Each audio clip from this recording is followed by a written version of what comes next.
So just by way of introduction, I know some of you worked with me last year with Levered. Some of you, it's probably the first time that were on your radar.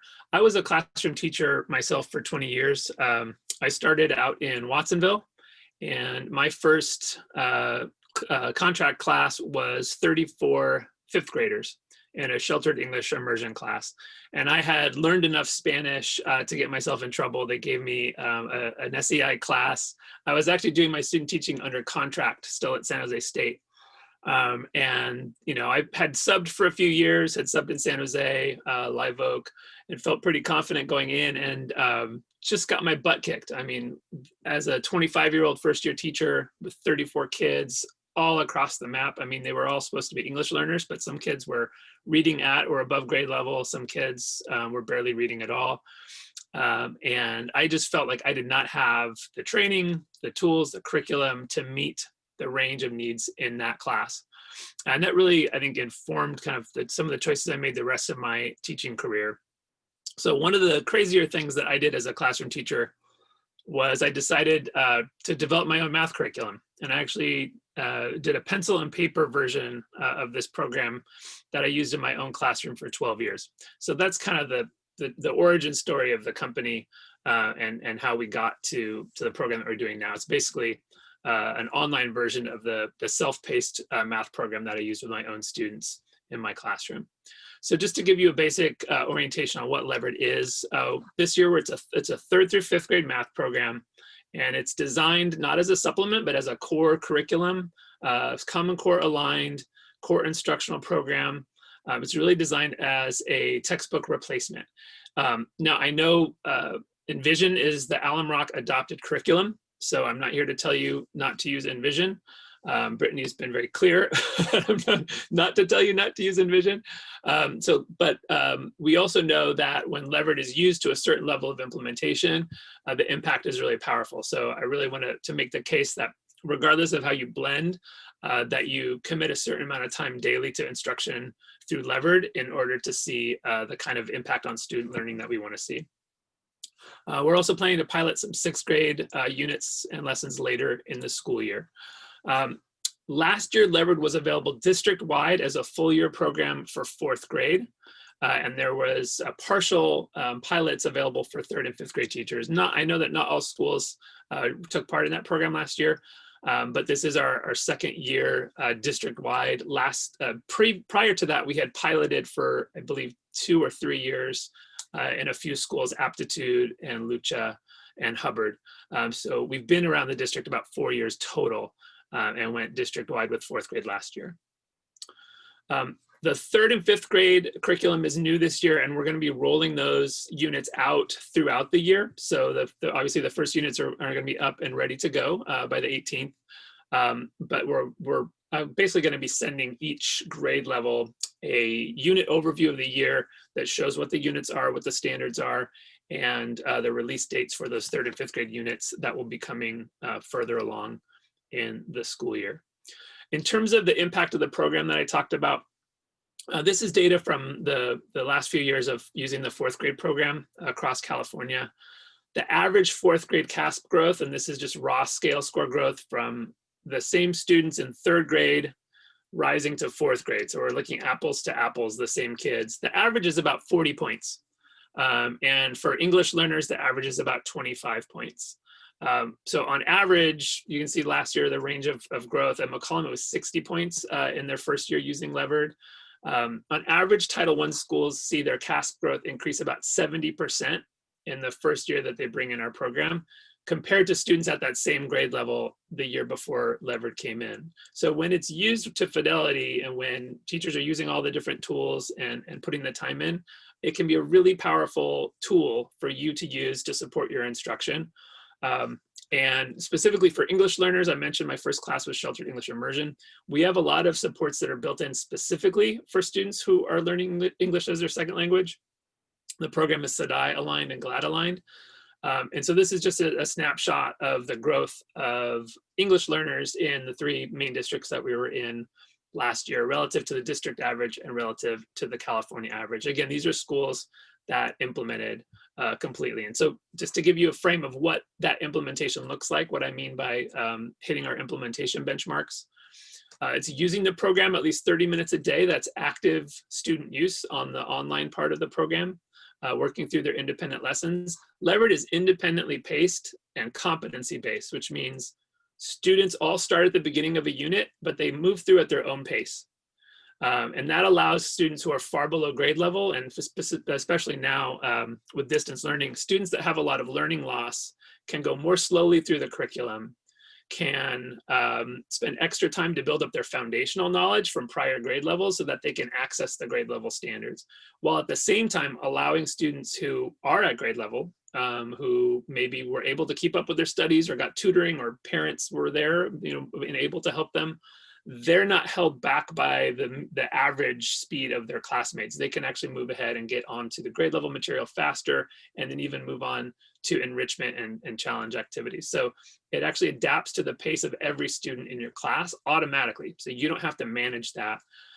You can see the data, see where students are, and then work with them to make decisions about what the appropriate next activity might be. But the scope and sequence is laid out, the data is there, kids are being assessed automatically. So using the program 4 to 5 days a week, obviously, if you're not using it, we won't see the same impact. And then the last piece is, because it's a competency-based curriculum, we have to be very critical and thoughtful about how we lay out the units. And there's certain lessons that we mark, we actually tag them as critical lessons. And those critical lessons cover the grade level standards that are emphasized on CASP, that are emphasized within the Common Core standards.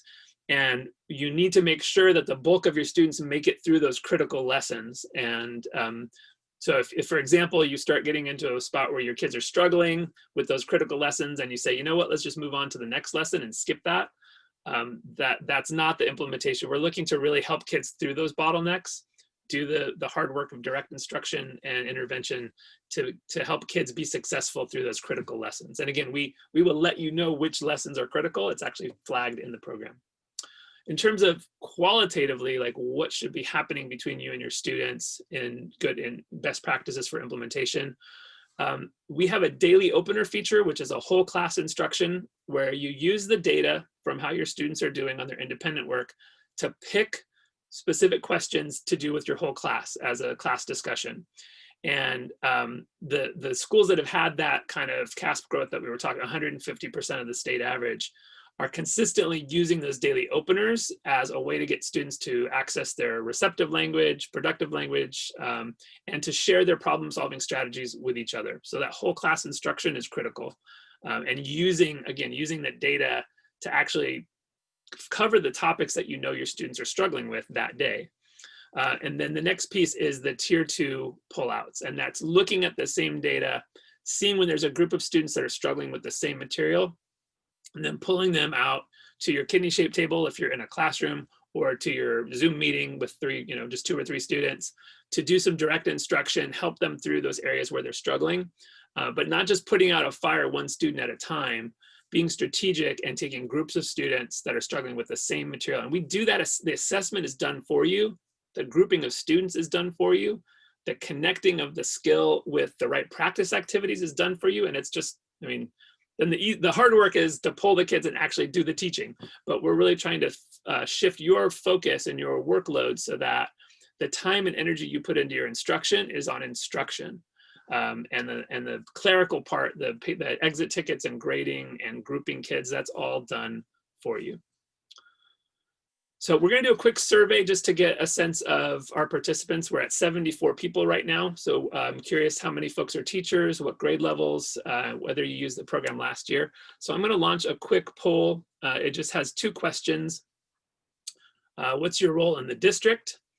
And broken down by grade level. I know there's some combination teachers, and maybe some special ed teachers, SDC or RSP teachers as well. And then whether or not you worked with Levered in previous years, so we can get a sense of the audience. You guys are quick. This is not your first Zoom, I'm guessing. Excuse me.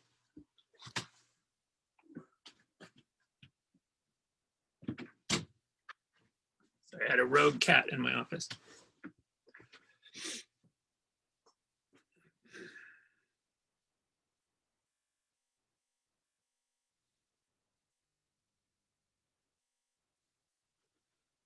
Right, the third grade teachers are well represented today, almost half of our group.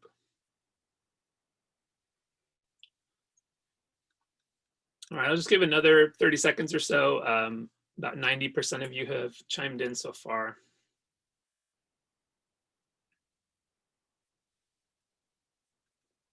Okay.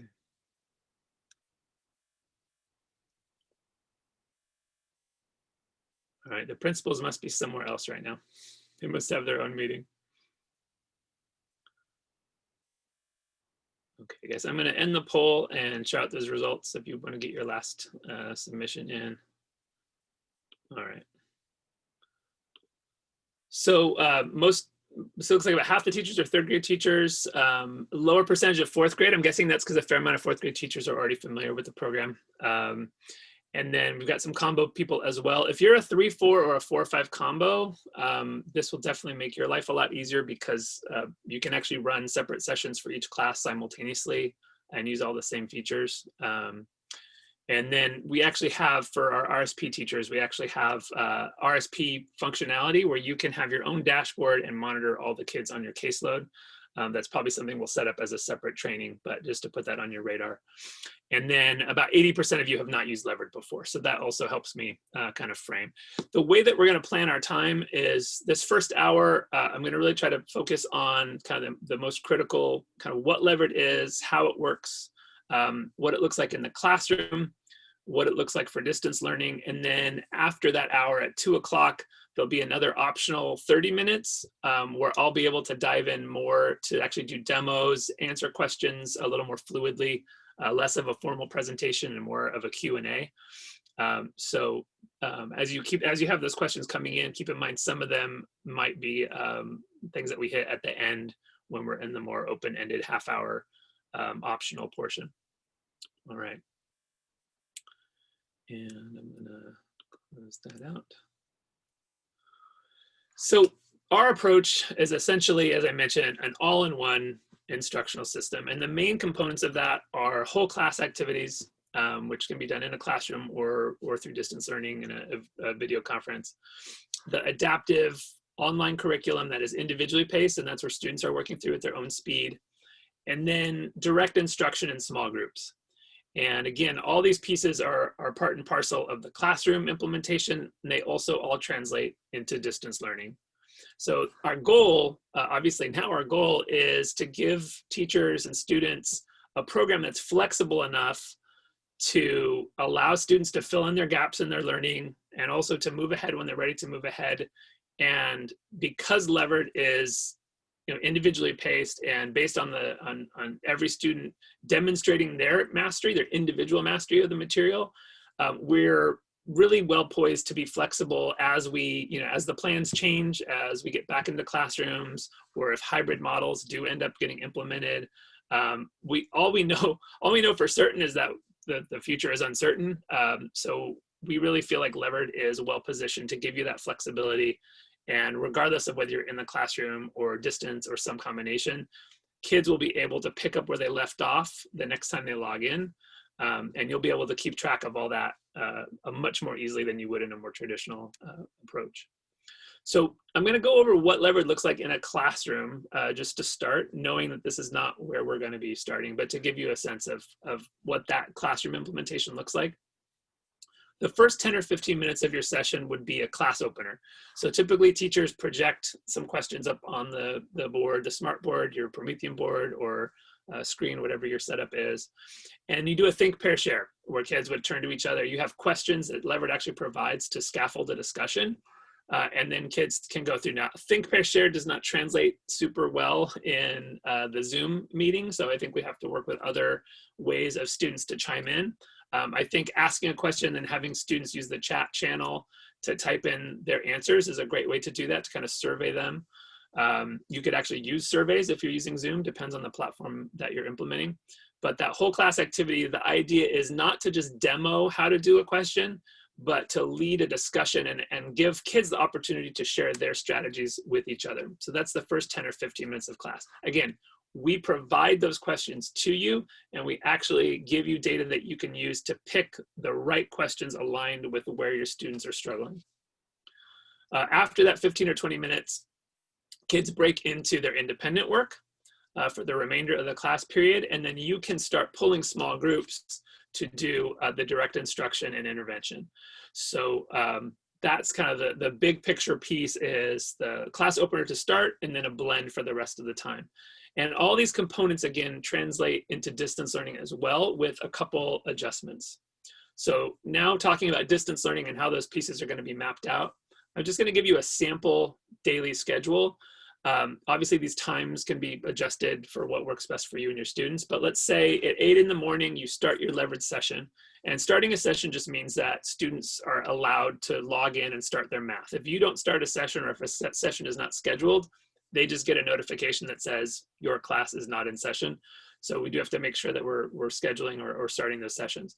But the idea is to start early in the day so that kids who may not have their device later in the day have as much flexibility as possible to log in and do their independent work. But we still will plan a formal math block, whether it's an hour, 15 minutes, whatever is going to work for you. We still are planning on direct live instruction, which is actually mandated now by California legislation. So let's say you start your class at 10, you do your class opener for 20 minutes, you pull those questions, you share your screen with your kids, you lead that class discussion, have them, share their ideas in the chat channel and facilitate that peer-to-peer collaboration and problem-solving strategy stuff. And after that 20 minutes, you break them into independent work, but monitored independent work, meaning you're looking at your dashboard, you're seeing the data that's coming in real time. Students can actually request help from you by clicking a teacher conference button, and you'll see those requests come up in real time, and then you can respond to them. And I'll show you what that looks like as well. And then you can also be pulling small groups during that time. And then at the end of your math block, whether it's an hour, 15 minutes, you will do your closing. You can actually pause your whole class. So they'll get a message that you need to check in with them. That will trigger them to go back into your Zoom or your Hangout or whatever conference platform you're using. And then you can do your whole class kind of closure.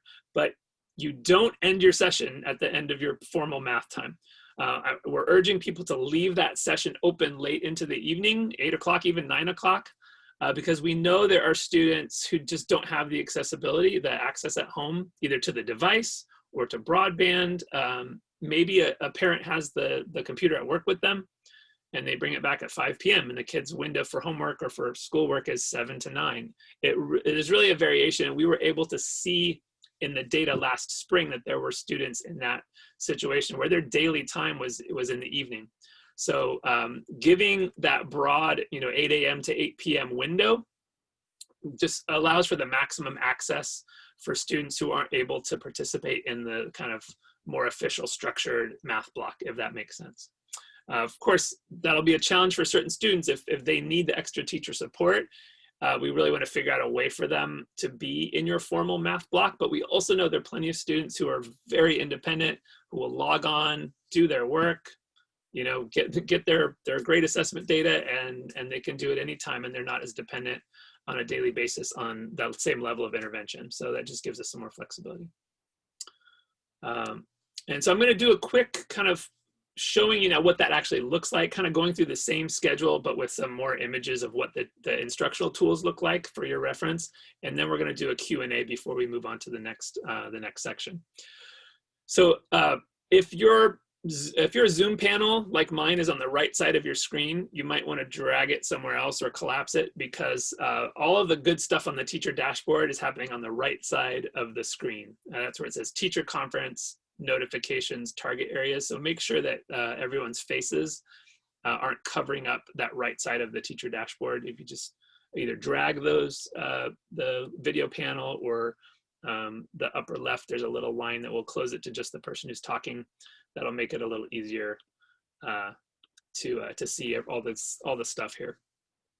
So when you're doing that class opener, the process is to look at these target areas on the right. And this is basically a group of students who are all struggling with the same skill and standards. So Javier, Carson, Marcia, Jeff, they're all having trouble with NBT 2.2.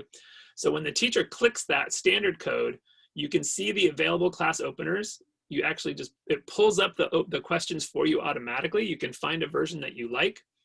And then when you found the question that you want to be your class opener, there's actually a virtual, like a drawing button, a virtual whiteboard layer, where you can, when you're sharing your screen with your students, you can actually draw right on top of the question and model that problem-solving strategy, or have the kids talk you through what to do. But the same steps that you would do in a classroom, you can actually annotate the question in real time on your computer as you're sharing your screen with the students. So obviously that makes the direct instruction piece a little bit easier when you have those annotation tools built in to the program. And then once you've done those openers and you've broken into independent work, students can, again, they have a teacher conference button, and they can click that button to request help. Now, if the student clicks that button, you'll get a notification on your teacher dashboard that says Adrian Flores needs help. You click his name, you can see the problem he's working on, you can see how many attempts he's made, and then you can actually lock his screen when you're ready to help him. And he'll get a notification that you want to check in with him. That will trigger him, and this is something you'll have to train your students. When they see that stop sign, it means go into the Zoom meeting or go into the Hangout, because you'll be waiting there for them. So once you lock a student screen, you'll be able to pull up those practice questions that are aligned with the one that they're working on. And this is actually new for teachers that used the program last year.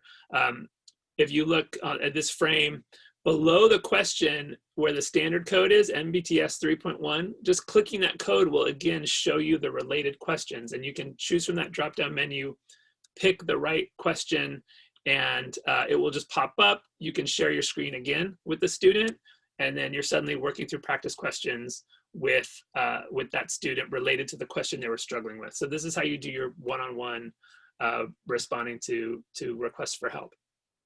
And once the student is confident, you can unlock their screen and let them complete that question before you move on to the next student.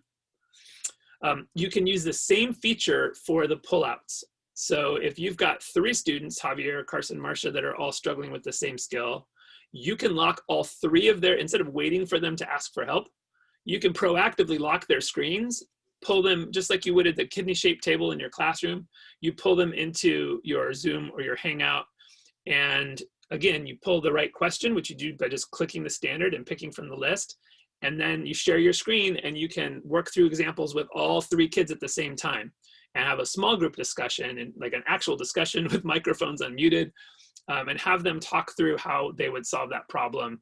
Again, doing direct instruction, tier 2 intervention, just like we know is best practices in a classroom, we need to be able to translate that into the distance learning setting. At the end of class, you have a pause button. You can pause all of your students and do a closing session, kind of ask, were there certain questions you had trouble with today, something you want me to cover in tomorrow's opener? You can make announcements. Tonight, the session will be open till 8 p.m. It's a short week, whatever you need to do. That pause button will just lock everyone at the same time. And again, we're going to train those students that when you see that pause button, it means, oh, I better switch over to the class video conference for the check-in with the teacher at the end of the time. And then once you've finished your formal math block, you're not going to end your session. We're going to let that session stay open the rest of the day to allow students the asynchronous learning opportunities if they weren't able to be there during their regular time. So I'm going to stop sharing my screen for a bit here, and we're going to do a little Q&A. And so I'm going to be asking Joshua to share out some of the questions that have come through in the support tab, assuming that there are some that are coming through. All right. So some of these questions are coming directly to me. Before I handle those, I'm going to see if Joshua wants to float a few questions. Yeah, so one of the questions that we got were, do the units pacing align with Envision? The pacing is definitely a little bit different. We are aligned with Common Core, so every standard is going to be covered in every grade level, but our sequencing is often a little different than some of the other courses, other textbooks. For example, we always cover fractions concepts before we cover decimals concepts, which is not universal, just because the idea that to really attend to rigor in their conceptual understanding, we want students to understand what tenths are and what hundredths are before we throw them into decimal place value position and just memorize algorithms. I've done a little bit of work kind of looking at alignment across Envision.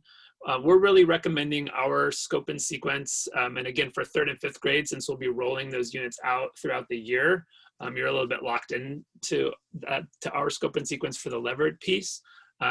But that doesn't mean you have to do the Envision, bits at the exact same time.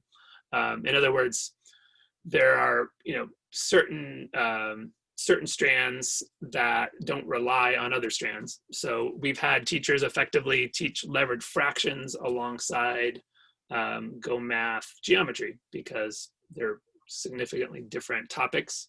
And they were doing a blended model in our first years of piloting. Okay. Yeah. Yeah, so another question is, I think is just to clarify, the question was, why do I need to leave the program open? Right. Students, can students work without the computer being open on the teacher end? Yeah, you leave the session open, but that doesn't mean you actually have to have your computer open or even the window open. You can close your window, you can close your computer. As long as that session has been scheduled in your teacher dashboard, kids will be able to access the program. So you don't physically have to keep the window open or the browser, or the computer on. You just have to set in your dashboard the time that session will close for those kids. When I say open, it means just scheduled, basically. And I'll actually do a demo of that piece so you can see a little bit more clearly what I mean by leaving the session open.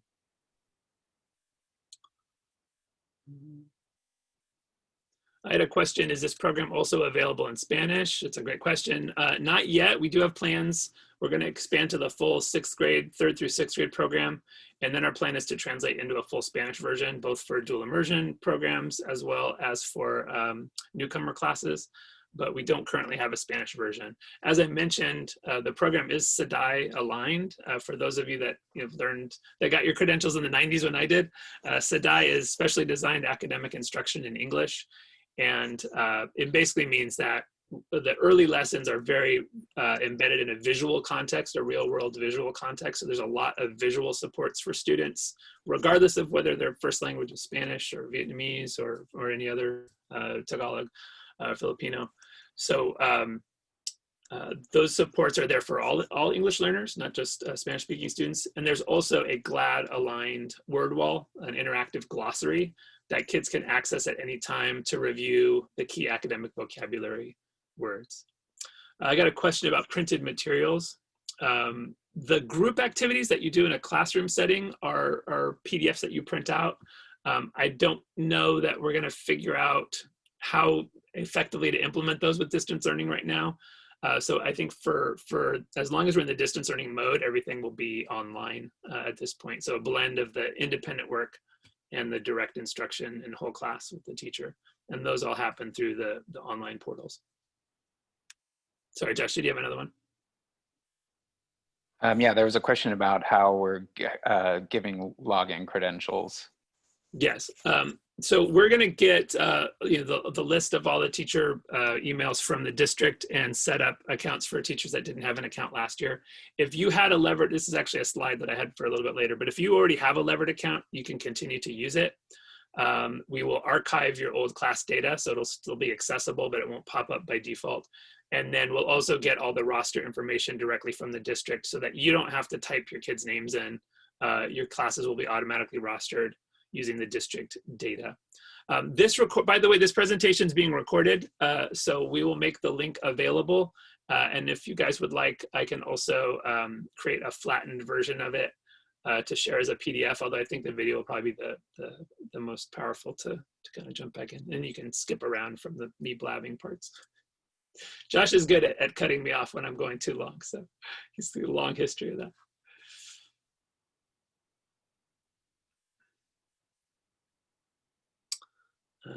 Just looking through my questions, Josh. I think we could probably move on soon. Yeah, it looks like it from here too. Okay, great. All right. And of course, any questions that don't get answered today, we actually are going to be able to save the chat channel and look through those, or you can certainly email email us directly, either support@levered.com or my email address, which is mslater@levered.com. Probably should have tagged that onto the end. So let me get back into the presentation. I'm just looking at time right now. I think we're okay. All right.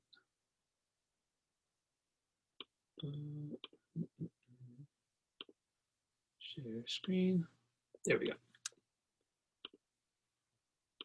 Okay. So the big omnibus spending bills in California are SB 98 and AB 77. And I'm not sure how much teachers have been kind of in on this conversation, but I know administrators are kind of freaking out about the new guidelines and expectations for distance learning, because it's a pretty clear set of expectations, and they actually have to have a report by the end of September how they're going to comply with these in order to access the additional funding. So one of the obvious things is that the curriculum needs to be Common Core aligned. Instruction has to include daily live interaction. So just having kids log on and do work independently is not the goal. The goal is really that you're interacting with your students, that you're delivering direct instruction, and that can be in a whole class setting or the small group setting. So all of those minutes will count. You need to be able to actually generate weekly engagement records and have some way to document what students are doing and how much work they're doing. And then have a plan for re-engaging students who are falling below your targeted participation. So less than 3 days a week or less than 60% of your instructional time. You need to be able to provide academic support for kids not at grade level, accommodations for kids with IEPs, instruction to support your English learners. Now, as I mentioned, the program is CDI and GLAD aligned. So there's those rich visual supports for English learners are already built in. That was just from the DNA of the program from the very beginning. And I also mentioned that interactive word wall. It's again a specific support for students that are learning English, although of course we know these things are helpful for all kids, not just for our English learners. For your RSP teachers, students that are in an RSP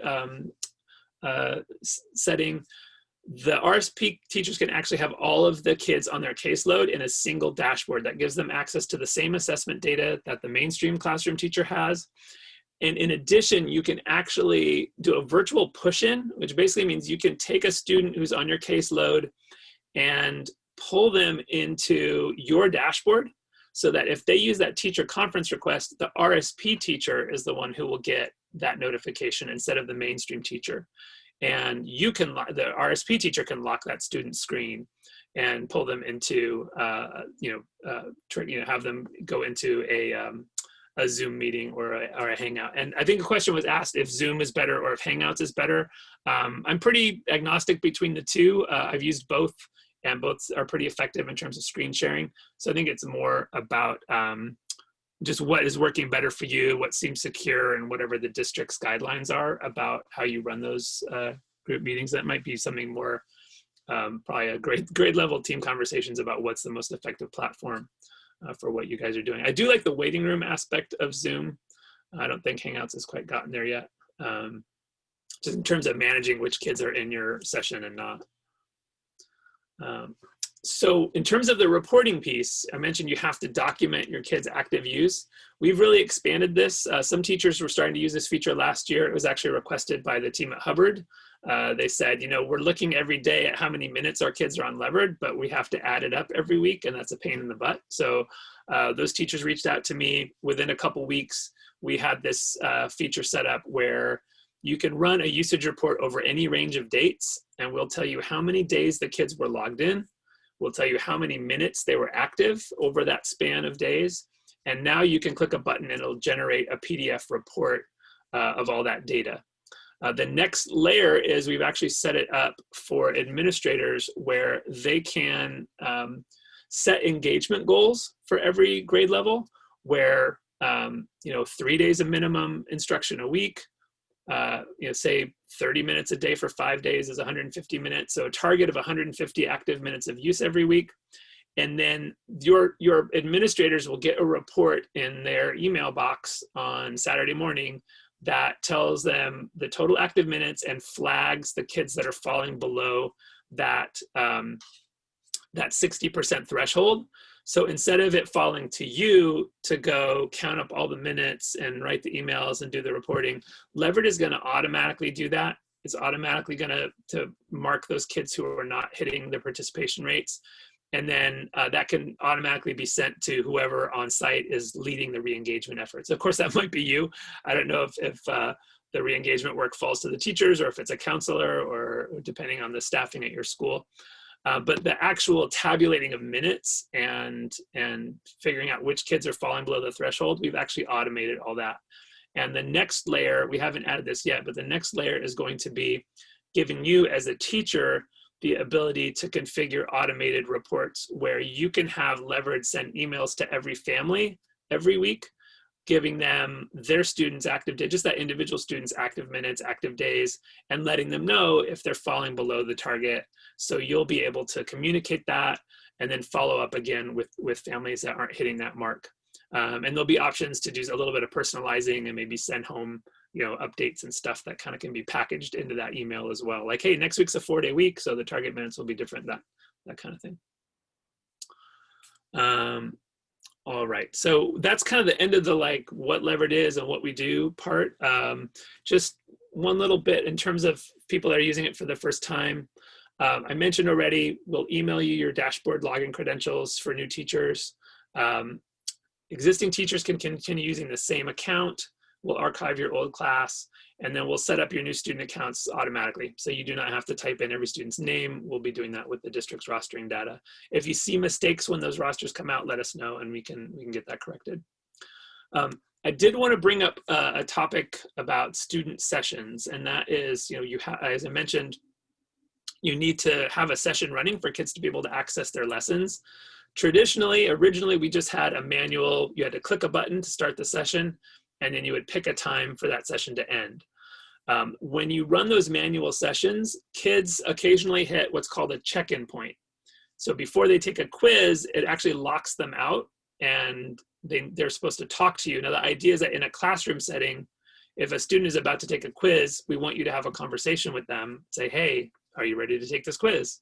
Have a little eye-to-eye, do a little social emotional check-in, and then you would advance them to the next activity and they would take their quiz. And then at the end of the quiz, you would do the same thing. Hey, how do you think you did? Let's look at your score. Do you want to try it again? Do you want to move on to an enrichment activity? But to have actual, you know, student-teacher check-ins on a regular basis.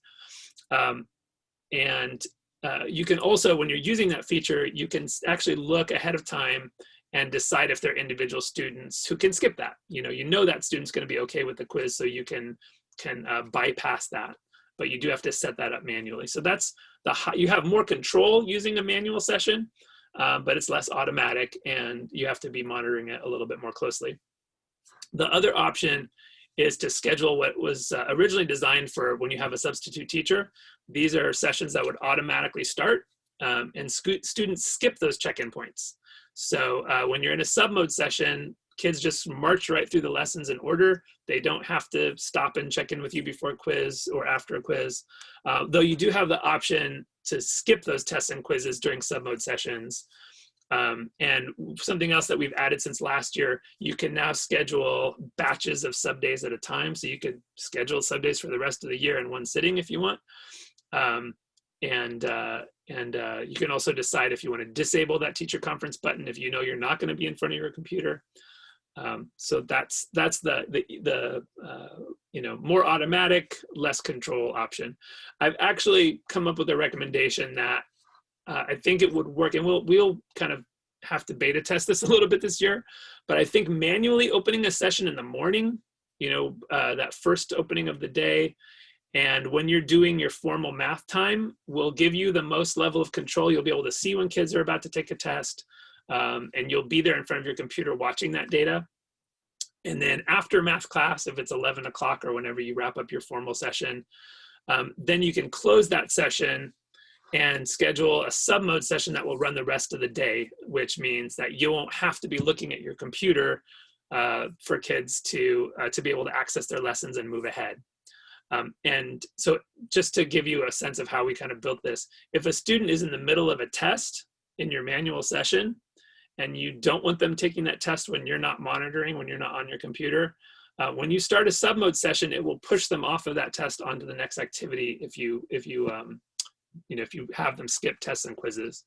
And anyways, there's some pro level features about how to get them back in the right place on the test, but you actually can do that. You can put them right back where they left the next day. So this is kind of, so again, I think I'm getting in the weeds a little bit, but I think the best option is going to be to, especially those of you that used the program last year, to start manual sessions when you're on the program, actively monitoring your kids, and then use the sub mode when you want to leave that longer window open for the rest of the day. So I'm gonna stop screen sharing again for a second and get out of this presentation, see what our question list looks like. And then the next step will be for me to pull up a teacher dashboard and actually demo with a real dashboard some of these features, just so that people feel like they've got the basic implementation stuff ready to go when school starts.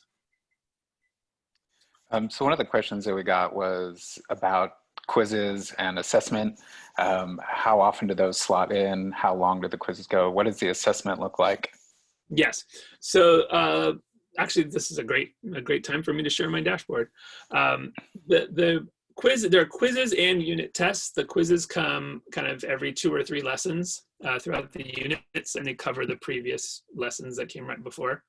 And then at the end, rather than a quiz at the end, there's a unit test that's cumulative. So that formal assessment data comes as you go every few lessons.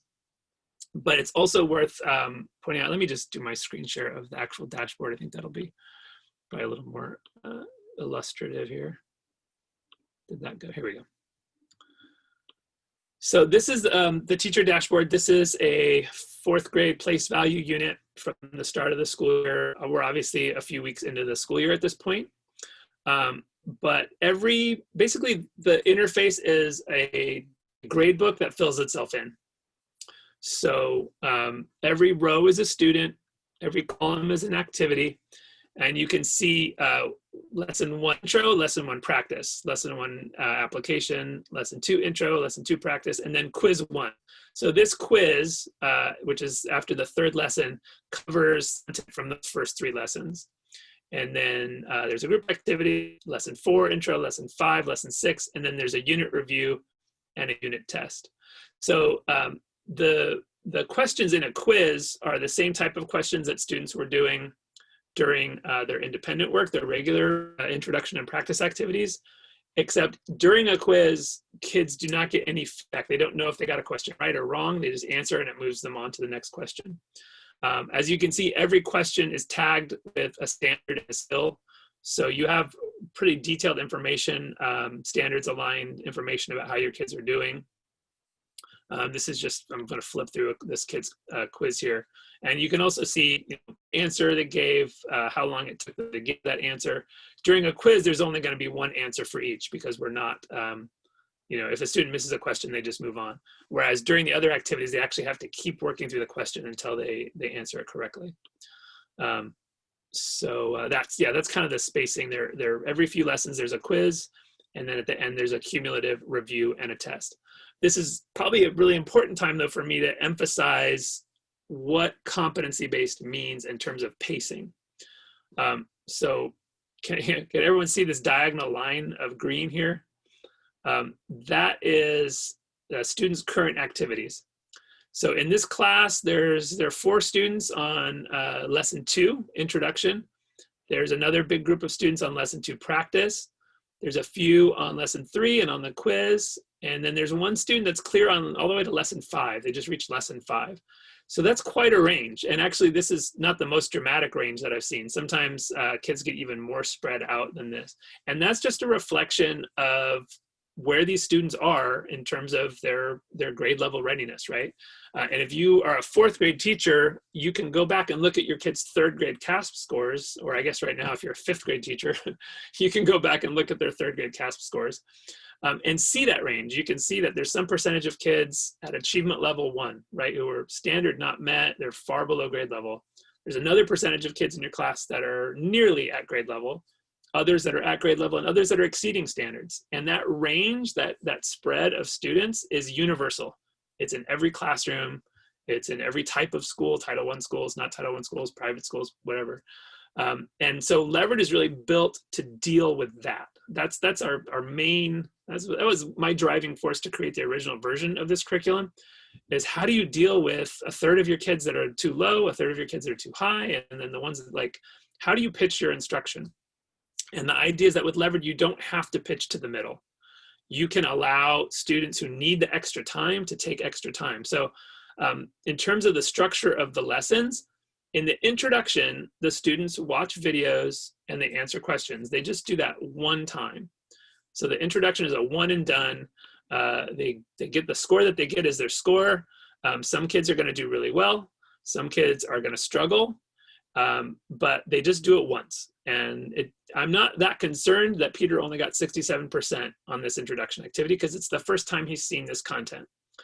When they move on to the practice activity in the same lesson, so 1-1 practice, they then have to show their competency. They have to demonstrate that they understand the material. So for Laura, she got 89% on her first try. Wow. So she's off and running to the next lesson. But for some of these other students, let's see, Jenna, 56% on her first try. Then she got 78, and then she kind of had a start and stop. And then on her third attempt, she got 83% and moved on. So this student had to do 3 passes through that activity. Now, every time they do the activity, the questions are a little bit different. So you'll notice on question 1, they're not seeing the exact same number every time. So we're not just hammering them with the same questions. There's some variety in each attempt. But they do have to get that score before they advance. Now, you can adjust that score. You can move your pass score up and down, which is something we'll cover probably in another session. But when you start seeing kids like Leonard and Laura who are flying ahead of their classmates, you can actually move their pass score to 85 or to 90, make it a little higher. The default is 80%. And if you see students who are struggling, who are getting 73, 73, 73, you can adjust them maybe to 75 and make the bar a little bit easier for them. But the idea is, again, that you're allowing students who are way below grade level to build up their kind of foundational concepts first, because if you don't do that, they're just going to fall further and further behind. So what that means is, over the course of a unit, not every student is going to get to every activity. So one of the things that we added last year was basically a priority level for every lesson. And we're grouping the lessons according to how critical we think they're, how important we think they are, based on, you know, that sequence. So these blue lessons are called foundation lessons. And these are those rich visual, lots of visual modeling, visual supports. Those, we expect almost 100% of your kids to get through those foundation lessons, okay? So we're nowhere near ready to finish this unit because only 42% of our kids have finished the blue. And then the next batch of lessons in this unit, it's lesson 4 and 5. Those are considered critical lessons. So these are lessons that cover grade level material that we know they're going to see on CASP. You know, comparing whole numbers without all the visual models, right? This is something they just need to be able to do. This is kind of where the rubber hits the road. And so our goal is typically to have at least half of your kids complete all of those activities. And if you know your students, your particular class, you might, you know, make that a little higher, a little bit lower based on where they came in. But we're kind of shooting for at least 50% through these critical. And then the mastery level, the yellow, is those standards that are in the curriculum, they're in the Common Core, but they're not going to be emphasized as heavily on CASP. They're kind of for students who are at grade level or above. We really want them to be able to cover everything, have that chance for a perfect score on their CASP. And then in addition to that, we have enrichment activities where students can go beyond the grade level standards. This student is learning, you know, alternate numeral systems. And right now it's only one kid in this class who's doing this, but for this student, this is where their zone of proximal development is. This is where their productive struggle is. So they have the opportunity to go above and beyond the grade level standards. And so that's kind of how competency-based works. And so the reason I'm pointing that out is not every student is going to finish lessons 5 and 6. Not every student is going to really be ready to take that unit test because the unit test will be cumulative. So even if you don't get to the formal assessments at the end of the unit, when you click on a student's name, I'll go to one of these kids, every question that they've done has been tagged with a standard and a skill, and you have all that data. You have, how are they doing on MBT 2.1, 2.2, 2.3, any content that they've covered, you have access to that assessment data. And so depending on how you do your grading and reporting, you can either just include the standards that they've covered, or I have had some teachers give their kids the unit review just to get a snapshot of how they're doing with those other standards. But if I had my druthers, I would not submit kids to tests on material that they haven't actually covered yet. So just my point being that there's a lot of assessment data that you have available all the time, whether or not kids have made it through all of the formal assessments. All right, that was a long answer. What do we got, Joshua? Right now, I think that's covered most of the things that we've gone through. Okay, well, let me show you a couple things I want to make sure I model for everyone. Again, to start a session, and this is something that you really have to be able to start a session in order for kids to get online. So that's kind of the most basic of the basics. I am going to go to session view in the upper left. And when I go to session view, I'll see all my kids. And then where it says new session in the upper right-hand corner, that's where I would manually start a session. So in the old days, we would just go click new session. When do you want this session to end? It's 2 hours from right now. So I'll just say 4:30. And that's when the session will end. So now that I've opened that session, students can log in and do their work. I'm actually going to log into a student account as well. I do have a couple more questions too when we. Okay, great. And then if you are scheduling sessions with the subday feature on that same page on session view, in the lower left, it says manage subdays. You click that button. And at the bottom, you won't have any yet unless you have some from last year. Add subdays at the bottom. It usually picks tomorrow's date by default. And you can schedule just your session for tomorrow, or you can change it to today. Let's say I'm going to change it to today's date. And since my current session is going till 4:30, I'll have this session start at 4:31 and end at 8 p.m. Right now it says skip tests and quizzes by default. If I want kids to take tests and quizzes, I'll uncheck that. Disable peer conferencing, I'm going to leave on. I don't recommend that we use peer conferencing during distance learning because I think there's some student privacy issues. So I would just, please do not set up peer conferencing. I don't think kids should be notified that other kids are struggling during distance learning. That's our recommendation. And then I schedule the subday and, oops, oh, AM, let me fix that. Let's get into the PM. And then I can schedule that subday. And that just gets added to my list. That will start at 4:31 p.m. It'll run till 8 p.m. And that means kids will be able to log in and access the curriculum.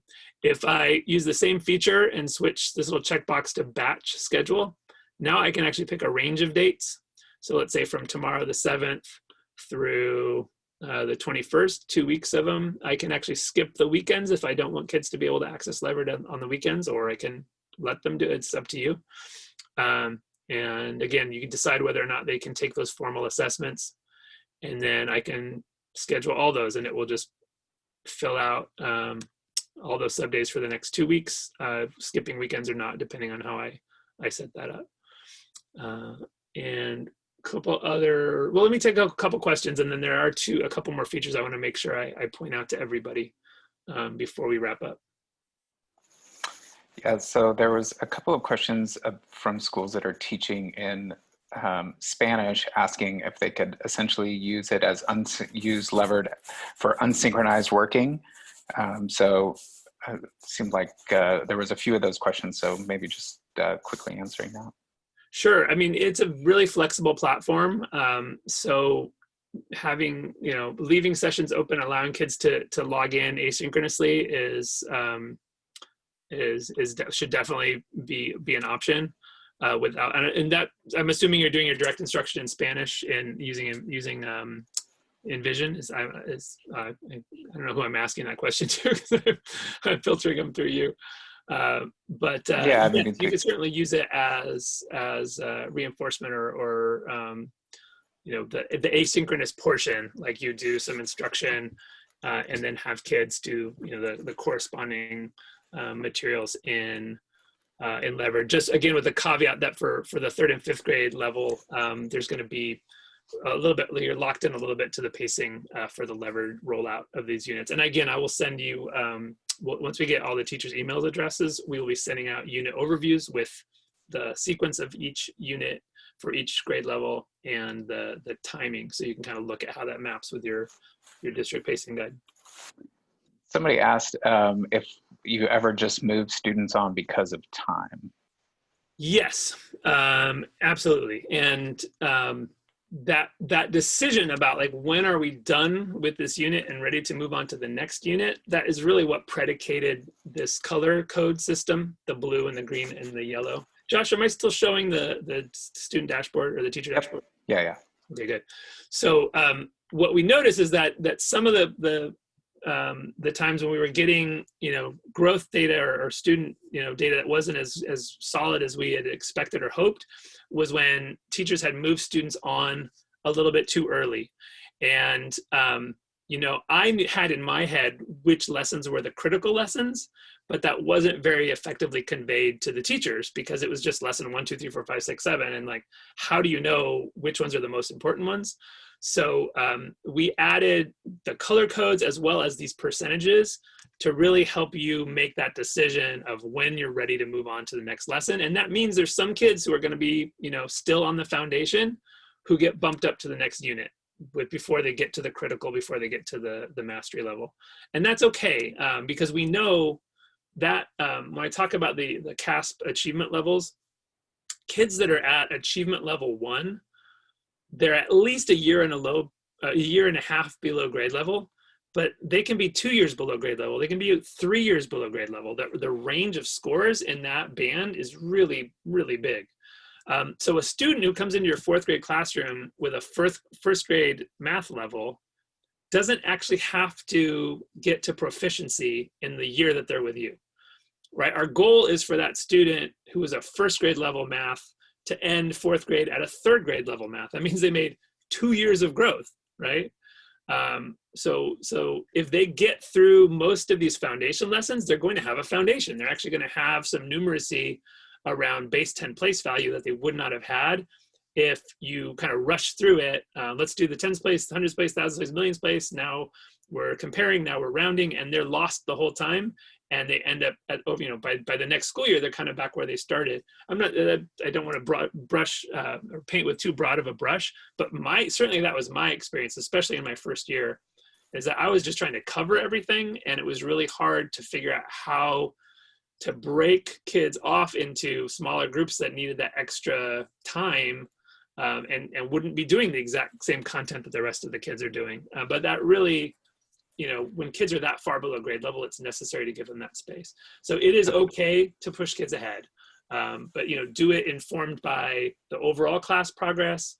And one of the things that's nice, again, about Levered is if there's a particular student, maybe because of their IEP or because they're an English learner, if you want to give them an extra week with Unit 1 before you move them on to Unit 2, you can move the rest of the class to the 2nd unit and let that one student have another week. You can be as selective and differentiated as you want. The teacher has total control of which students are on which activities and which unit. So you're not locked into keeping all the kids together if there's a particular exception that you'd like to make. While we're talking about this, it also seems like a good time. Maybe we could talk about kind of the how you do the direct instruction, the whole group stuff based on the target areas. Like, so if everybody's working at their own pace, how do we know, you know, what we should be doing in the direct instruction and in the whole group? Absolutely. And you can imagine, you look at this range, right? I've got kids on lesson 2, kids on lesson 3, 4, 5. What should I teach to everybody, right? Now, the thing is, when you're when you're teaching a more traditional method and everyone's on chapter 14, page 28, or your kids are still all over the place. Like this diagonal line is still there in their understanding of what you're doing, and you're trying to pitch to the middle. But with Levered, you can be more informed and more kind of explicit about those decisions. So basically, what we generally encourage is for you to go to the target areas directly and see where the biggest group of students are in those target areas. And so for this particular example, there's 4 students struggling with MBT 2.2. Now that's only 4 students, but that's actually the biggest common area of struggle right now. Earlier in the unit, when kids are less spread out, these target areas might have 8, 9, 10 kids in them. And then it's a no-brainer, right? That's your class opener. It's a big group of kids. But it's still, worth doing that whole class. It might be review for some of your students to cover this topic. It might be preview for others, and that's okay. That's again, that's always the case. But at least you could be more conscious of those decisions. So the way that you plan your whole class instruction, you go to that target area, you click the actual code, NBT 2.2, and here are the questions, the class opener questions that are related. These kids are all in lesson 1.2, so I'm going to pick the 1.2 version. There's a version with money, where they actually have the visual model, and then there's a version without money where they're just doing expanded form to standard. And if I want to know, I can actually click on each student. Javier's doing the no money, Carson, no money, Marcia, okay, well, I can tell that they're all having trouble with the version without the money. So that was a no-brainer. So I look at the question that it popped up for me. And if I don't like this version to start, I hit new question, and Levered will actually pull new numbers, make new examples of this question as many times as I want to hit the button. So this is not like a preset question. This is actually a dynamic, every time you hit it, you get a new version. When I get one that I like, I can save it to I'm actually going to clear my old ones. This button that says save to list is going to put this question down at the bottom of my class opener tab as Q1. And maybe I'll pick another one where there's a missing value because there's no 10s on this one. I'll save that to my list. I just saved 2 questions. When I go back to class openers at the start of math class, I've got Q1, Q2. These are questions that I know a group of my kids are struggling with. I actually used that data to pull those questions, and I just planned my first 10 minutes of whole class instruction, right? So, hey guys, you're all having trouble with this particular question, or there's a group of you having trouble with this question, let's go through it. So this says, write the number above in standard form. Guys, what does the word standard mean? I want you to go to your chat channel in Zoom and give me an example of how the word standard is used outside of the math classroom. And you might be able to draw, like, when you buy the standard model of an F-150, what does that mean, a standard model? And just get them to kind of dig into the vocabulary a little bit. And then once you've kind of done that introduction, maybe if this is the 3rd day you've done this question, you don't have to do so much framing of it. You can just dive into solving it. But we do give you some suggested discussion questions to help kind of introduce and frame it. And then once you're ready to dig in, you can either draw, like, okay guys, what should I start with first? Should I start on the left and move right? Should I start on the right and move left? Like, what strategy do you guys like to use? And then you can actually work it out. So, okay, 4, what should I type next, guys? Comma, okay, what should I type next? And you can go through those examples. So you're sharing your screen, you're modeling the question with input from the students, and that's your whole class. And you use the exact same set of features to do your small group instruction. So after that opener, once the kids are off doing their independent work, you might decide that you're going to pull Javier and Marcia, and you can actually click their names and then hit this little lock button, and that will lock their screens, and they'll know that you're waiting for them in the Zoom because you've trained them to do that. And I'll actually share with you guys some screenshots of those locked pictures so you can communicate with families. Hey, if you see this, it means go to Zoom. And then they're on lesson 2, so you go into the question and you do those practices, work those questions with the group. Now you're projecting to you're sharing your screen with those 3 students, talking it through live, and you can, those 2 students, and you can do those examples. So essentially the target areas mean we're grading kids all the time. We're telling you which students are struggling with the same material, and we're opening your textbook, finding the right page, photocopying it, and giving you new versions of it every time you click that button. So that's really the goal, is to automate all those things that we don't need teachers to be doing, which is grading papers, looking in the index to find the right practice activity. We're going to connect all those dots for you, and then you do the work of pulling the kids and doing the direct instruction. And when you do that consistently, when you do it, every instructional day, churning through 2 or 3 kids at a time, that's when we see the kind of impact that we want to see.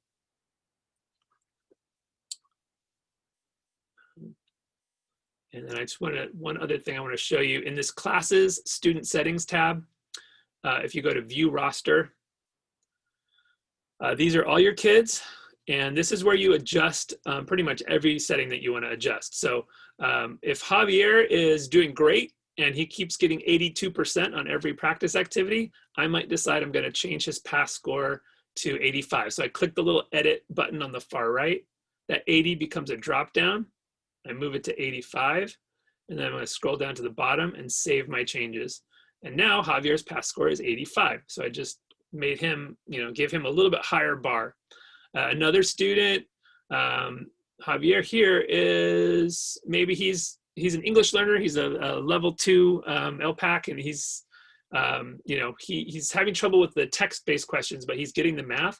I might decide to lower his bar a little bit to 75 just to ease that through, or maybe he's got an IEP. I want to make an accommodation for him. I can change his score to 75, and then he won't hit that wall quite as hard as he's been hitting it. But you have that adjustment from 70 all the way up to 90%. And let me actually log into a student account really quick here, because I want to show you one other feature. Where's Adrian? If you have any other questions in the meantime, Josh, let me know. Okay. So let me just show you. Actually, I'm going to switch my screen share for a second, guys, to the student dashboard. New share, Safari. Okay, Josh, can you see the student dashboard? Yeah. Okay, great. So this is Adrian's screen. He's working on this question. He's having some trouble. It says, how much is the digit 3 worth in this number? If he forgets what the word digit means, he can click it. In our number system, which is called the base 10 number system, we use 10 different digits.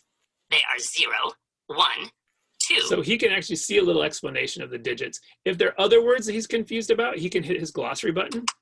Before you start the lesson, take a look at these vocabulary words. You'll see and hear these words during the lesson, and it's a good idea to make sure you understand them before you start. Click on each word to see a short explanation. When you're ready to start the lesson, click the Continue Activity button. If you don't click on any words, the lesson will start on its own in about 10 seconds. So if he hits expanded form, Expanded form shows that a number with more than if he hits standard form, the word standard. So that resource is there for all students all the time for them to go back and review those words. So they don't need to ask you, what a digit is or what value is. Those build over the course of the unit. So by lesson 3, we're going to add some words. Lesson 4, we add some more words. If that's not enough, if those supports aren't enough for this student, he can hit his teacher conference button. It's this yellow button. When he hits that button, we train the kids, we let them know, you hit the button, you still have to keep working, you still have to keep trying. And if they make a mistake, if they say the digit 3 is worth 300, it doesn't just say, oops, try again. Nope, that's not it. To answer these kinds of questions, you need to think about how much each digit is worth. So and actually that give depends on them, the place value position of the digit within the number. it will actually give them a tutorial on that particular type of question. Some questions have multiple error types, so they'll actually get different messages based on the type of mistake that they make. But again, if the student's still not getting it, they can hit that button, the teacher conference button, and then I'm going to switch over to, let's see, back to the teacher dashboard. And in my progress view or session view, my side panel now is going to have Adrian's name popping up in the teacher conference panel. So I know that Adrian asked for help at 2:14. And if there are other kids who asked for help, I know the order they asked. I can see who asked first, who asked second. When I click his name, I'll see what he's working on. I'll see what he's tried. He tried 300. He hit the teacher conference button. And I can kind of look, okay, I'm going to have to step in and help this student. To do that, I can go over, find his name. Adrian's over here. By the way, because Adrian is currently active, his name shows up in green.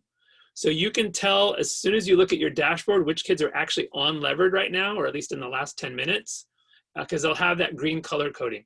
So obviously visibility is important to know which kids are actually on the platform. And so that green color code lets you know that kids have been active on the program in the last 10 minutes.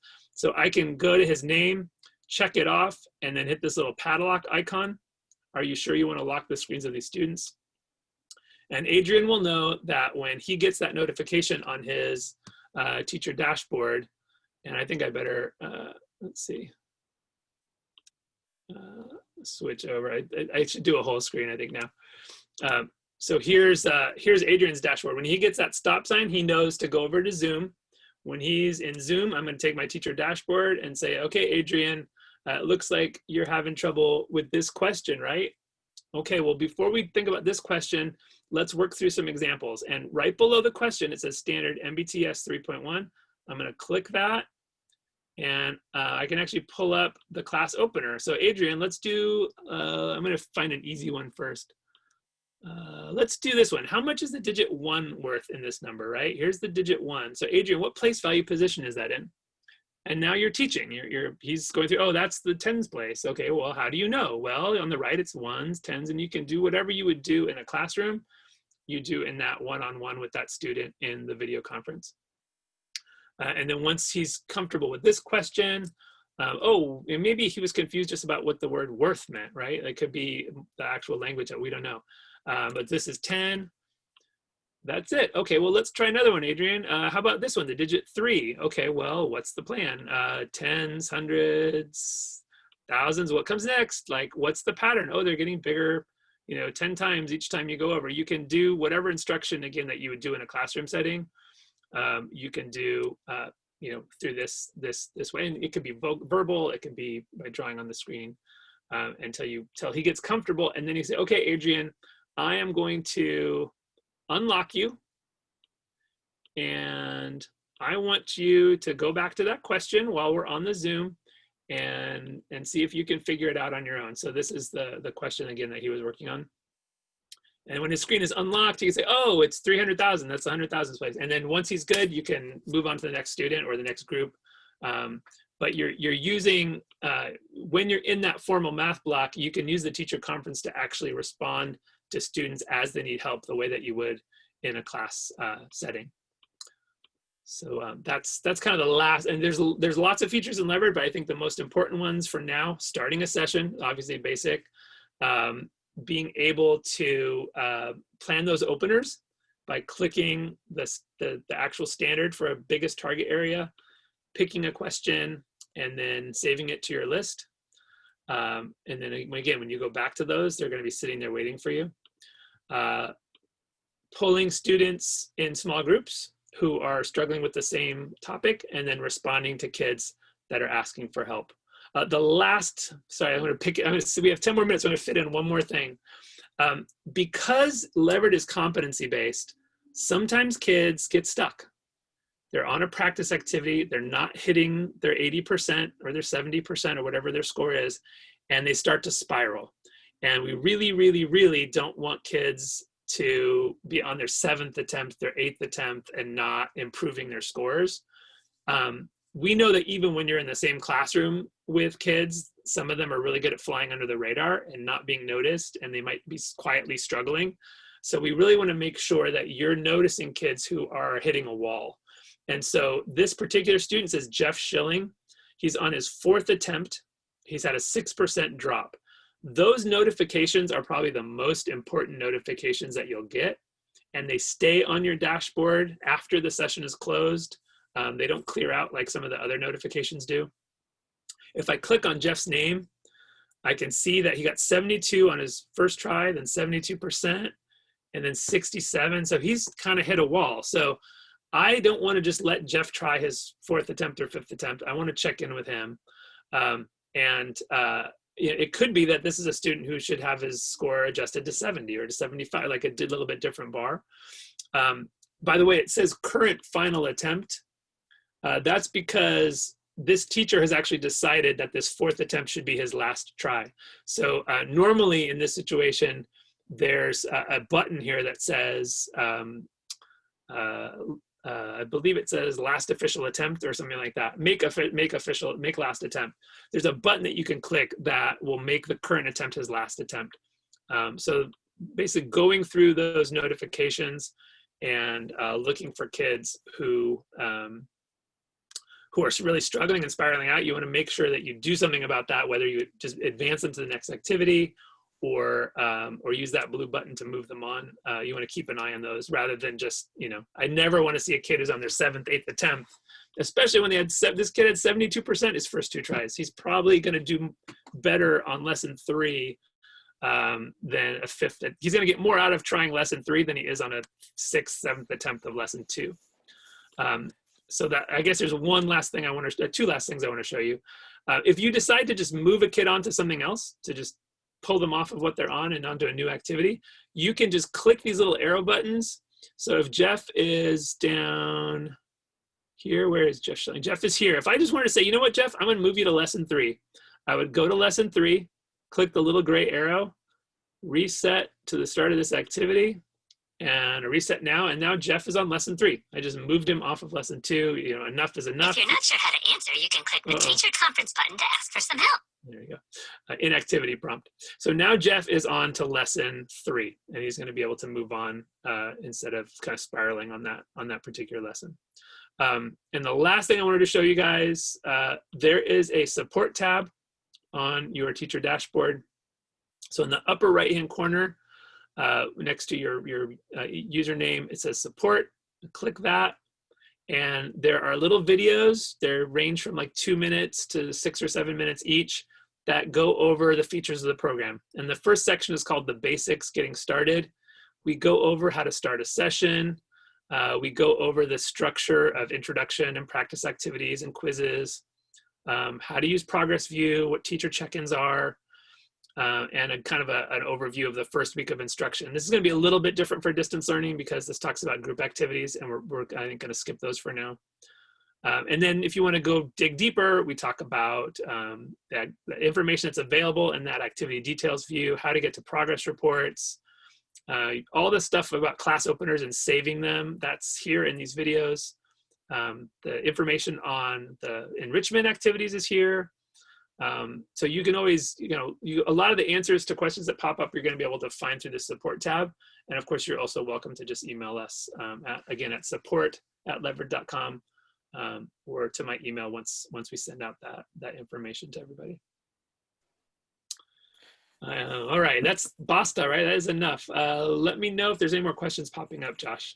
Yeah, there's just one that's probably really worth talking about, which is a little more on how we're implementing using Zoom at the same time. So like, having a Zoom meeting or something like that with a single student versus multiple students, and just kind of how that flow has worked. Yeah, well, I think a lot of people have had a lot of success with the waiting room aspect of Zoom. When you have your waiting room enabled, when you do your whole class instruction, you can just move everyone out of the waiting room into the meeting, and then do your share your screen and do that whole class thing. And then when you break into the independent work, you can push students back into the waiting room. And then when you decide to do a one-on-one with Adrian, you lock his screen so that he knows that you're in the waiting room or in that tab for him, and you pull him out of the waiting room into the Zoom again. And you do the same for small group. So I think that particular feature of being able to move kids in and out of the Zoom when they're still logged into the meeting is probably gives you the most flexibility in having the right kids on the screen with you at the right time. Because if you're using another platform like Hangouts, you're a little more limited to you have to have kids log out of the meeting, leave the meeting, and then hope that you can get them to get back into the meeting. One thing that had been suggested with teachers that I talked to that were using Hangouts was after the whole class, before you end that whole class time, you say, okay, Javier, Carson, and Marcia, I want you guys to stay on the Hangout. I'm going to do a small group activity with you. And then when I'm done with you, I'm going to talk to, I'm going to pull these other students. So you can kind of cue them up to expect to be pulled back in. But I think being able to leave them logged in for the math block in the waiting room is probably the easiest, because then you can just lock their screen, pull them out of the waiting room into the meeting as you need to. And then you won't have other random kids kind of watching your intervention that aren't actually, supposed to be in that group. By the way, guys, we're also interested in learning from you. So if you are finding certain things, or if you have an aha moment about the best way to balance the video conferencing and you want to share it with the group, please email us and we can share that information with the whole district team.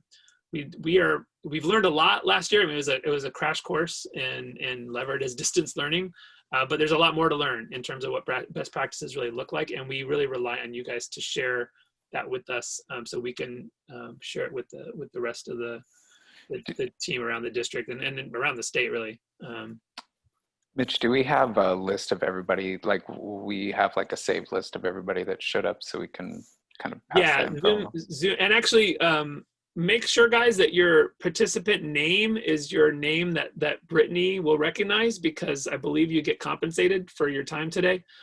So if your name is like, Goofy Tim 74, you might want to change it to your name that they'll recognize and be able to match up with your paycheck, with your W-9, because we are going to share that attendance list with the DO, so they can give you your time.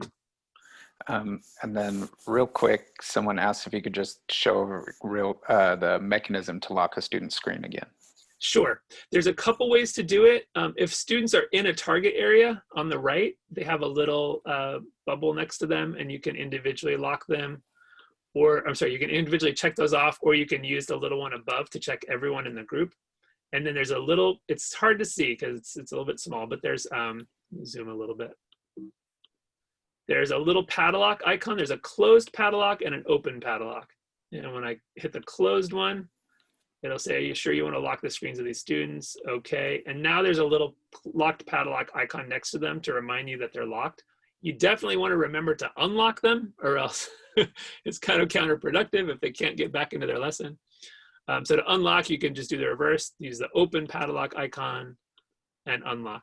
Now, if a kid's not in a target area, but you still want to lock their screen, there's also a little bubble to the left of everyone's name in the main dashboard. So I want to lock Laura and Stacy. I can check their names off, lock the screen, and just the two of them will get locked. And again, they have a little padlock icon.